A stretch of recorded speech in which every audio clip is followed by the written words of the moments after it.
Alright guys, what we have here is a Dodge Journey 2012 with a 3.6 engine.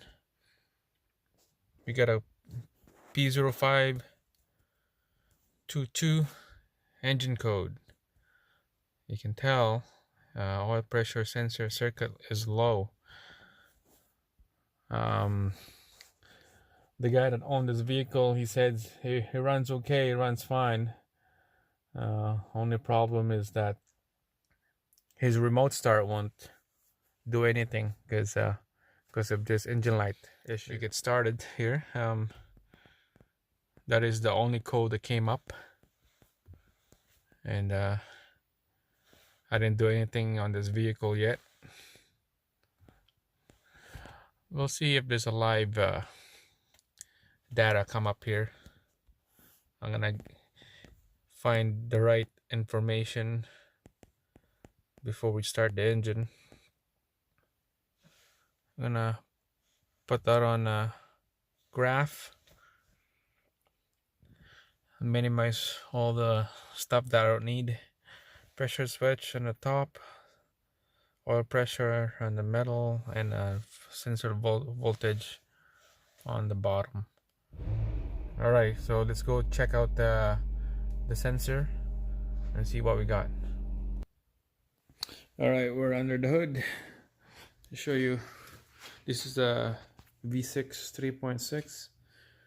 Sensor is way down there underneath that intake manifold. Procedure to take out that sensor down there is you have to take out this intake manifold, and that's a lot of work. Saying there's about what, 2.5-3 hours to do that, to take out that sensor, taking the intake manifold. So I don't know, we're gonna have to try to work way down here right by the intake box. I can try, see if I can get that thing out of the engine. Alright guys, so loosen up 4 bolts here, just like 4 screws, Phillips screwdriver, and then a flathead screw right over here. Taking that out, this will come out, filter come out. Then the base of the intake box, there's a 10mm right here, take it out, and there's 2 down in this side, I believe 8mm.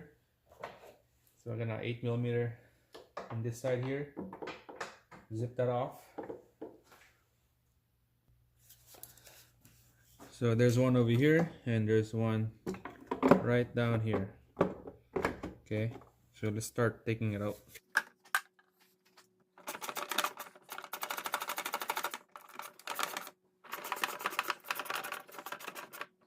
Alright guys, make sure pop that retainer off, plastic retainer right here, because this whole thing will come out just like that.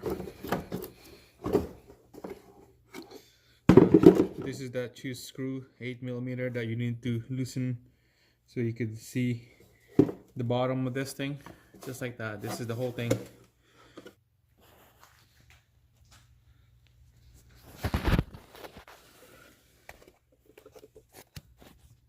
I don't know if you can see that, but that copper plug, there's a one on the top and there's one on the bottom. That copper plug, that's the sensor. That's the sensor right there. That's the guy that we're gonna take out.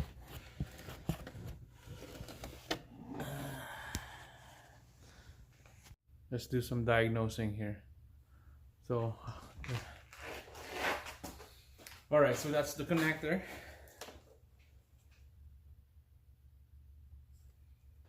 Off on that sensor. We're gonna do a little bit of diagnose. So most of what you do doing diagnose is a test light, multimeter, and wiring diagram right there. It's a 3-wire connector. Okay, one is reference, the other one is signal, and then the third one is ground.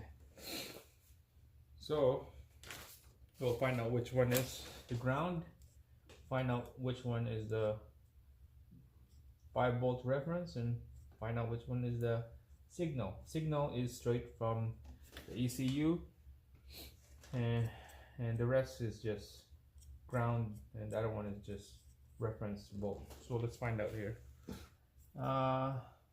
Connector clips is facing upwards. Okay, so let's start with the left side.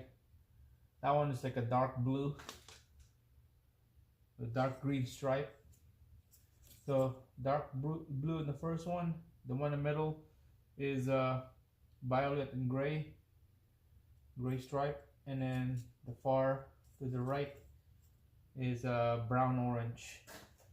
So by looking at the diagram here, the left side is a common ground, the middle is a signal from the ECU, and the far one on the right is your 5-volt reference. Alright, so let's confirm that with the multimeter, and let's find out if that's true. Alright, so let's put the multimeter on continuity. If I touch the leads together, it will beep. I mean, makes a full circuit. So this ground one leads to the block, and if I ground this in our block, it will beep. So let's find out where's the ground. So let's start with the right. I'm just touching the edge of that pins. Nothing. Middle, nothing. Last one, there. It's common ground. So we're right on our wiring here. Far left is the common ground. That's how you test continuity on one wire.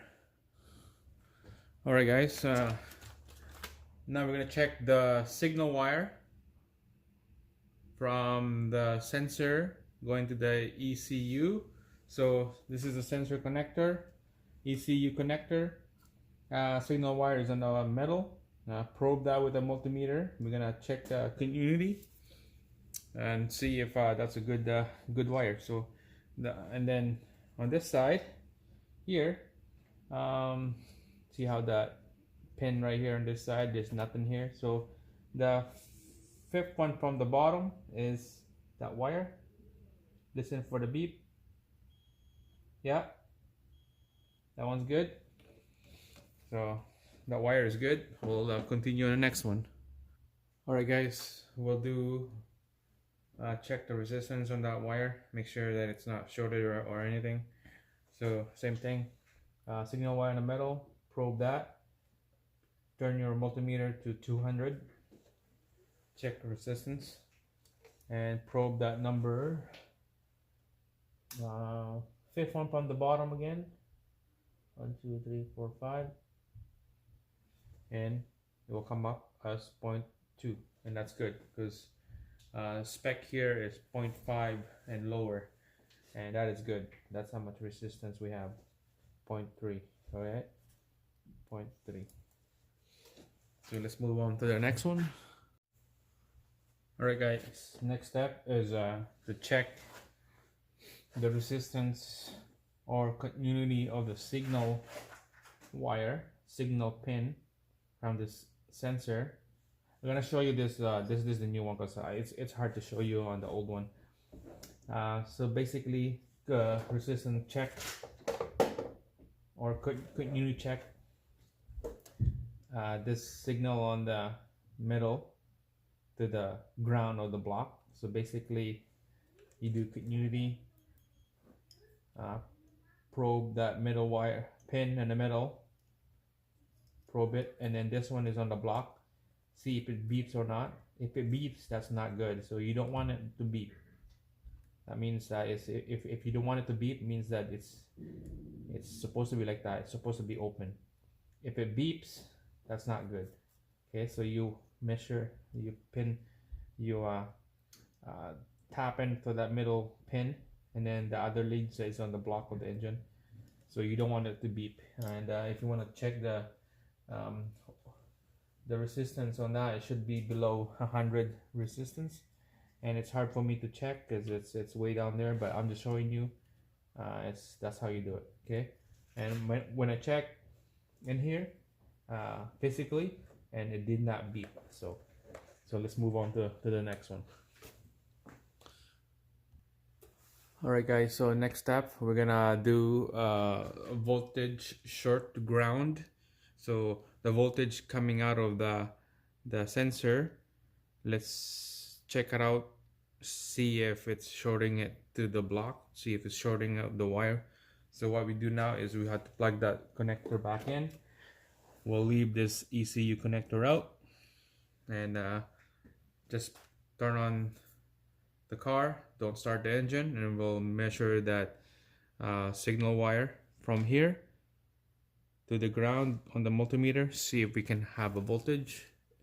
We shouldn't have a voltage, because if we do, that's not good. Alright guys, so I connect that wire back in there, loosen this up because that wire is gonna come out right here, going to the ECU. Gonna check that signal wire.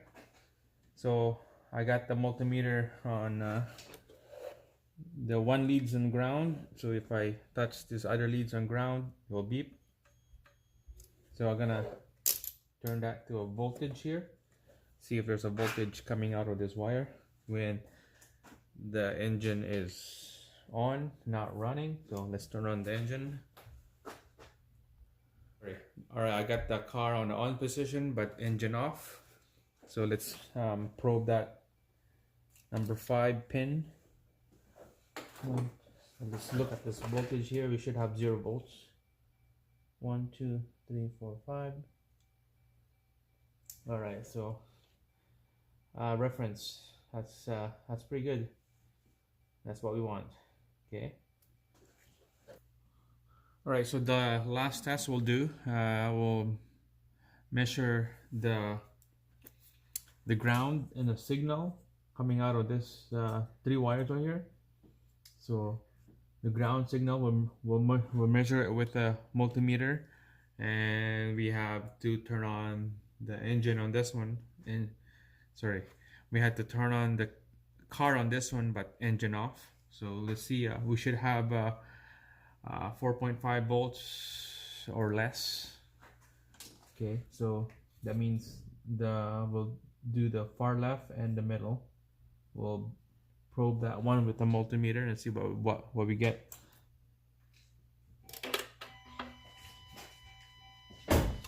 Alright, so the car is on, engine off. We'll back probe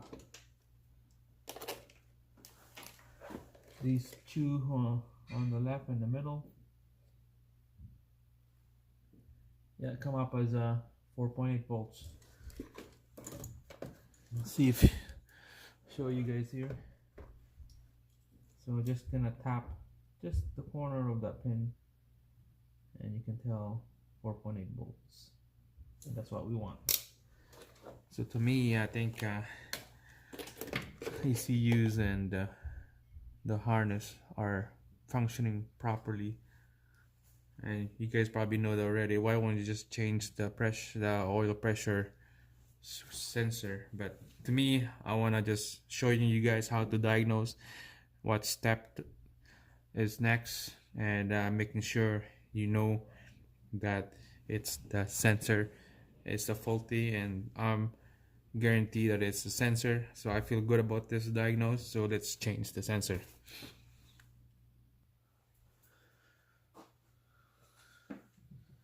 Alright guys, so let's crawl down there and let's take the sensor out. You need the special tools. This is an OEM, an inch and 11/16 socket. Special tools for the oil pressure sensor remove. So we're just gonna have to jam this thing in here, make sure it's straight, and then feel it, see if you could turn it left or right.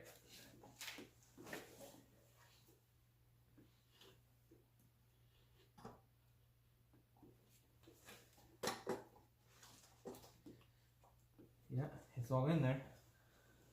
Okay, I'm gonna show you guys close up here, in a close up. Alright, get you guys really close up here. The left extension, there's a socket right there. I think it's all in there. I push it in and trying to spin it, he won't spin, so it grab that sensor. So let's just put a ratchet and take it out. All right.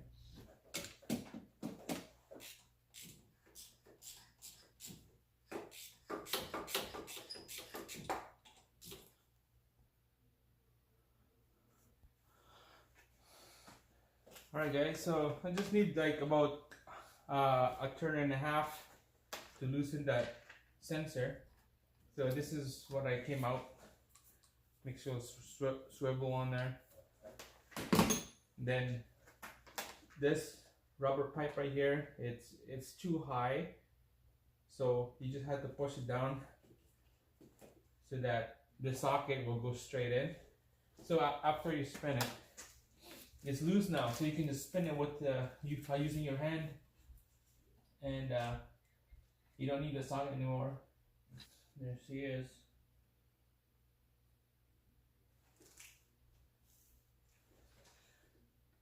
Right there.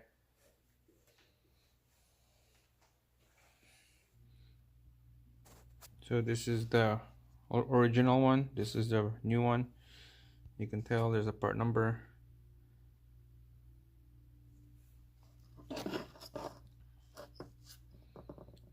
1915, and that one is 1233.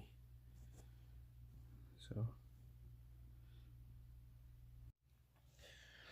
alright guys, so we did double check at the store and they said that this is the right one, and I guess we had to take the word for it that they said that's the right one, and we're gonna be installing that into the block in here.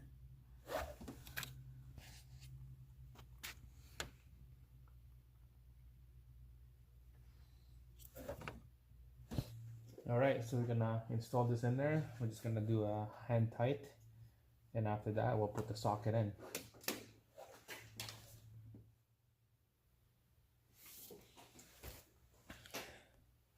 Alright guys, I got the sensor installed back in and plug in the connector. Let's go inside, see what's going on. Alright guys, so after installing that sensor, start up the engine. No engine lights now, so let's go back to our oil pressure data, see what come up. That and this.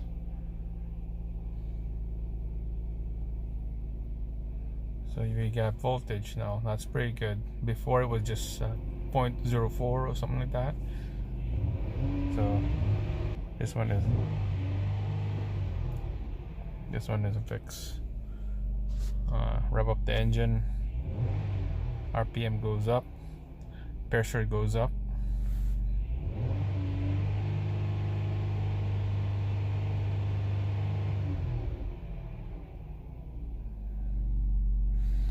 That's good. No engine lights on,